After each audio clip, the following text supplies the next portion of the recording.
대한민국에서 진단되는 우울증의 종류, 나도 해당될까? 안녕하세요. 혹시 요즘 이유 없이 마음이 무거우신가요? 아무것도 하기 싫고 예전처럼 웃는 일도 줄어들고, 이런 감정이 자주 반복되거나 오래 간다면 단순한 기분 문제가 아니라 우울증일 수 있습니다. 오늘 영상에서는 대한민국에서 실제로 진단되는 우울증의 종류에 대해 이야기해 보려 합니다.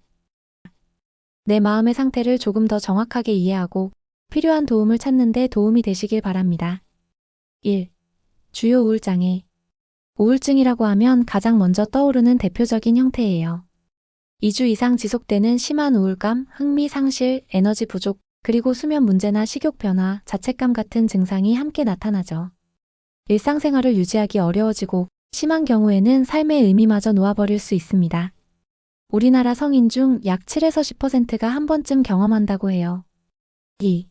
지속성 우울장애. 조금 생소하게 느껴질 수도 있어요.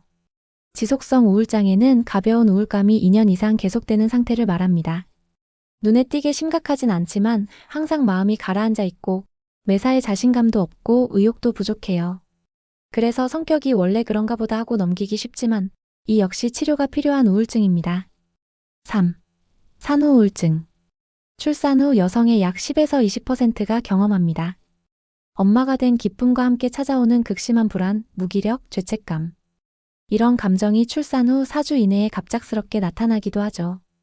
산모는 내가 좋은 엄마가 아닌 것 같다는 생각에 스스로를 자책하고 심한 경우에는 아기에게까지 해를 가할 수 있는 위험한 상태가 될 수도 있어요. 절대로 사느라 힘든 거겠지라고 넘겨선 안 됩니다. 4.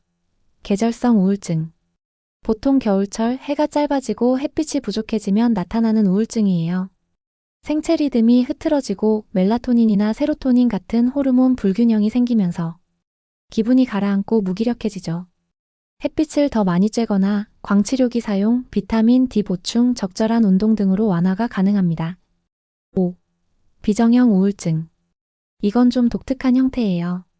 보통 우울증은 아무 일에도 반응하지 않는데 비정형 우울증은 기분 좋은 일이 생기면 잠깐 기분이 좋아지기도 해요.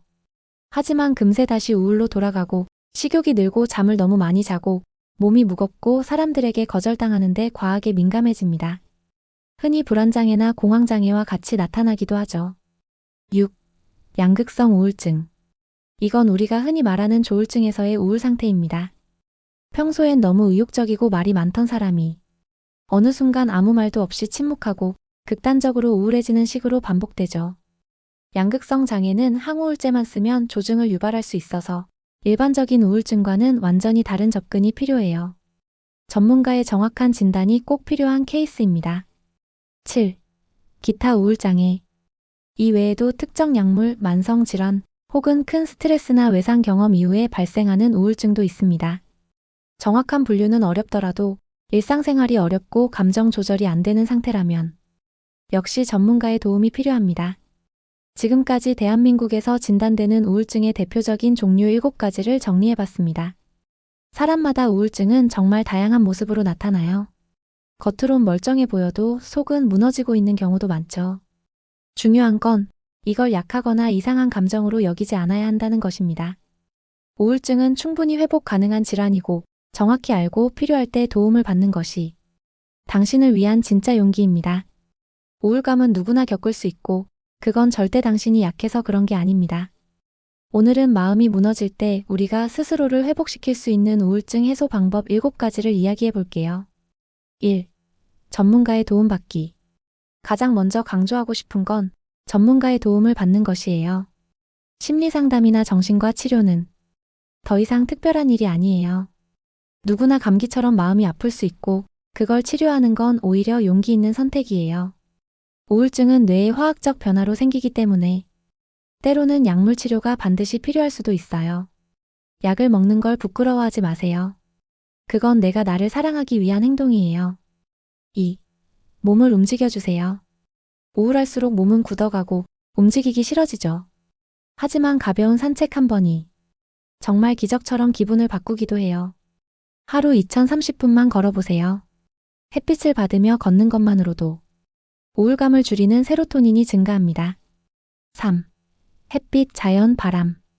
햇빛은 자연이 주는 항우울제예요. 특히 겨울철 우울증엔 더더욱 필요하죠. 창문을 열고 빛을 들이세요. 공원을 걸으며 바람을 느껴보세요.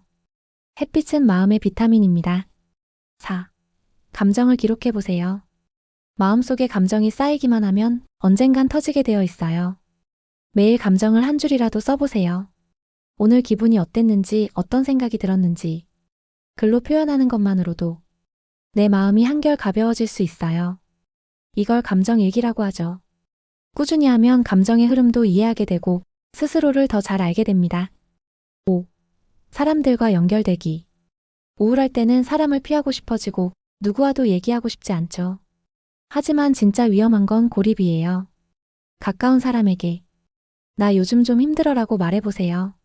대단한 조언보다 응, 나도 그랬어라는 한마디가 내 마음을 지탱해줄 때가 있어요.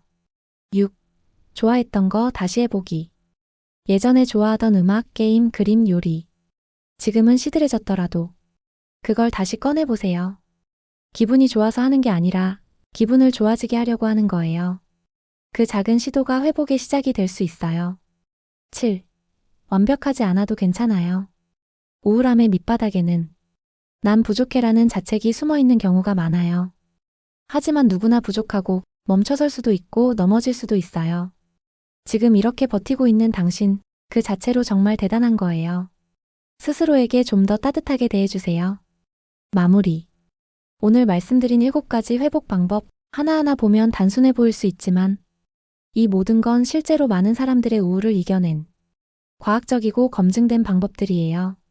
당신이 지금 느끼는 이 감정은 분명 지나갈 수 있습니다. 혼자만 그런 거 아니고 도움받는 건 절대 부끄러운 일이 아니에요. 오늘 영상이 당신의 마음에 조금이라도 빛이 되었길 바랍니다.